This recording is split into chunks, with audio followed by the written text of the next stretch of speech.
un exemple de la relation avec la société civile. Il y a quelques jours, j'étais invité par le Conseil général dans le cadre de la mise en place du PDI, le plan départemental de l'insertion.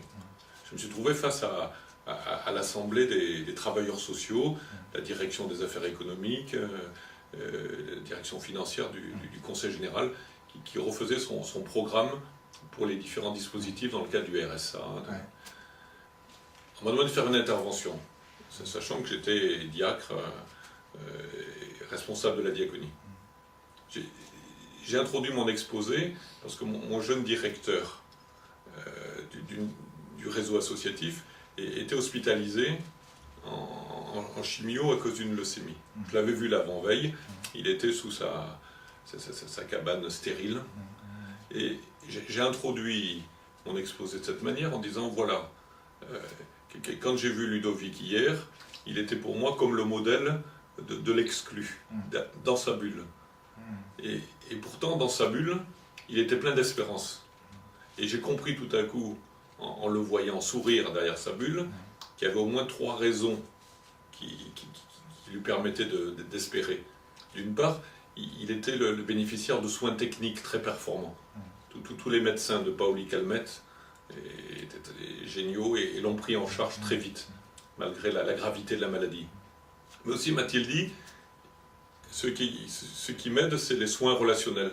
J'ai reçu de SMS et de messages, et j'ai réalisé que je n'étais pas seul dans ma maladie. Et puis, c'est un croyant. Il me disait, ma bulle, c'est comme une cellule de moine. Et il retrouvait dans cette bulle un espace de prière. Alors j'ai pris cet exemple, et j'ai proposé à tous les travailleurs sociaux, qui pourtant avaient fait venir des experts qualité, de dire, voilà, tous les projets que nous faisons, ils doivent tenir ce triple soin. Le soin technique, le soin relationnel et le soin spirituel. Parce que sinon, quand vous allez faire de l'insertion par le logement, vous allez faire que de la mise à l'abri. Vous allez faire du service vétérinaire. Habiter, c'est habiter ses relations, c'est habiter son avenir, c'est habiter son histoire. Et on dit d'ailleurs que quand quelqu'un ne va pas bien dans sa tête, il déménage. On disait pareil pour l'insertion économique. Si c'est simplement trouver un job pour avoir des revenus qui ne servent à rien, ce qu'on a besoin, c'est une activité qui donne de la créativité sociale, qui met en relation, qui a un but, qui donne un sens à la vie. Alors on a pris comme ça, on a décliné l'insertion sociale, l'insertion par la santé, l'insertion par le logement. À la fin de l'exposé, il y a eu un silence, et puis il y a un monsieur qui était dans l'Assemblée, qui était lui-même un allocataire du RSA, qui avait été invité, puisque la loi contre les exclusions demande à ce que des experts, des personnes concernées puissent donner leur avis.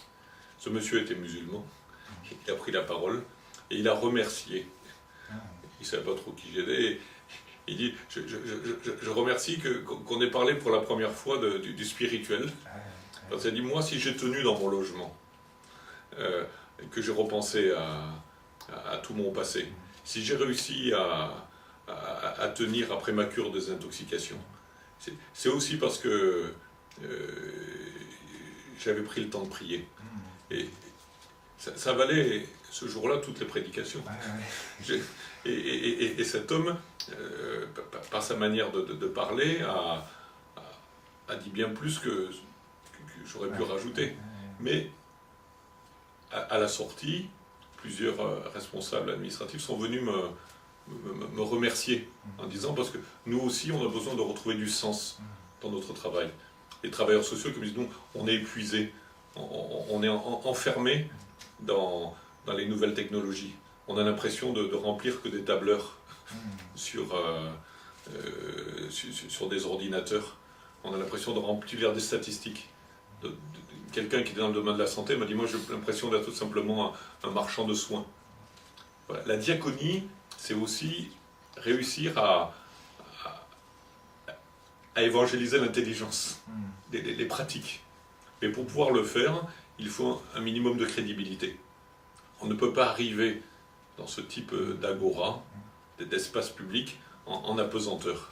Il est important que l'Église ait un minimum de lieux d'expérience où elle a été confrontée elle-même à ses échecs, à ses limites, pour pouvoir parler humblement de sa quête de vérité. Et la quête de vérité, c'est que l'homme devienne toujours plus humain. Pour devenir toujours plus humain, on a besoin les uns des autres. Et tous les projets de société, les projets d'église sont dans cet élan.